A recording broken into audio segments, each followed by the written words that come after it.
మన ఆత్మీయ జీవితంలో కొన్నిసార్లు ప్రార్థన చేయడం అన్నిటికంటే కష్టమైన పనిగా అనిపిస్తుంది. నేను చాలా బిజీగా ఉన్నాను, చాలా అలసిపోయాను, లేదా తర్వాత చేద్దాంలే అని మనం ప్రార్థనను వాయిదా వేస్తూ ఉంటాం. కానీ నిజానికి ప్రార్థన అనేది దేవునితో మనల్ని కలిపే ఒక శక్తివంతమైన వంతెన. దేవుడు లేనిదే మనం ఏమీ చేయలేం. మరి ప్రార్థన చేయడానికి మనకు ఆసక్తి లేనప్పుడు ఆ అడ్డంకుల్ని ఎలా దాటాలి? ఈరోజు మనం 3 పాయింట్స్లో నేర్చుకుందాం.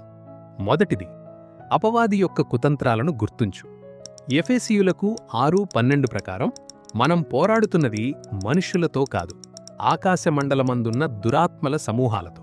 మీకు తెలుసా, సాతాను మిమ్మల్ని ప్రార్థన చేయనివ్వకుండా ఎందుకు ఆపుతాడంటే, మీరు ప్రార్థన చేస్తే సర్వశక్తిమంతుడైన దేవునితో కనెక్ట్ అవుతారని అతనికి భయం. మీరు ప్రార్థన చెయ్యకపోతే మీ ఆత్మీయ జీవితం బలహీనపడుతుంది. మీ కుటుంబం, మీ స్నేహితులు, మీ భవిష్యత్తు అపవాది లక్ష్యాలుగా మారతాయి. కాబట్టి మీకు ప్రార్థన చేయాలని అనిపించినప్పుడు ఇలా ఆలోచించండి: నేను ప్రార్థన చెయ్యకపోతే నా శత్రువు గెలుస్తాడు.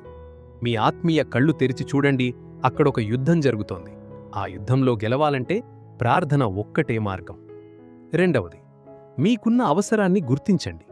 కీర్తనలు 33:18-21లో యెహోవా దృష్టి తన యందు భయభక్తులు గలవారి మీద ఉంటుంది. ఆయనే మనకు సహాయం, మనకు కేడెమ్ము అని ఉంది.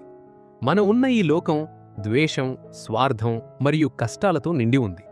మనం ఒంటరిగా ఈ లోకంలో నెగ్గుకురాలేం. యోహాను 15:5లో యేసుప్రభువు ఏమన్నారంటే, నాకు వేరుగా ఉండి మీరు ఏమీ చేయలేరు. మనకున్న ప్రతి శక్తి, ప్రతి జ్ఞానం దేవుని నుండి వచ్చిందే. కాబట్టి మీరొక మంచి క్రైస్తవుడు అనిపించుకోవడానికి ప్రార్థన చేయకండి. మీకు దేవుని సహాయం అవసరం కాబట్టి ప్రార్థన చేయండి.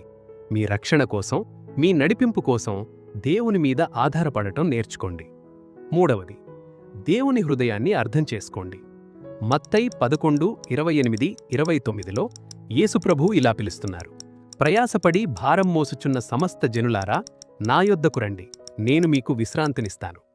చాలామంది దేవుడంటే మనల్ని శిక్షించే ఒక కఠినమైన వ్యక్తి అని భయపడతారు. కాని దేవుని హృదయం అటువంటిది కాదు. ఆయన ఏమంటున్నారంటే, నేను సాత్వికుడను, దీన మనస్సు గలవాడను. దేవుడు మీకోసం తన బాహువులను చాచి ఎదురుచూస్తున్నారు. మీరు అలసిపోయినా, నిరాశలో ఉన్నా ఆయన దగ్గరకు వస్తే మీకు విశ్రాంతి లభిస్తుంది.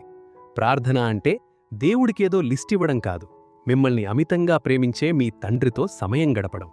ఆయన శిలువ త్యాగాన్ని, ఆయన కనికరాన్ని గుర్తు చేసుకుంటే మీకు ప్రార్థన చేయాలనే ఆశ దానంతటదే కలుగుతుంది.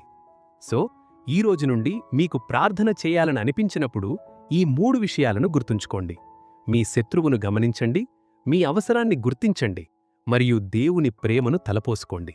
ప్రార్థన మీ భారాన్ని పెంచదు, మీ భారాన్ని తగ్గిస్తుంది. దేవుడు మిమ్మల్ని దీవించునుగాక. ఆమేన్.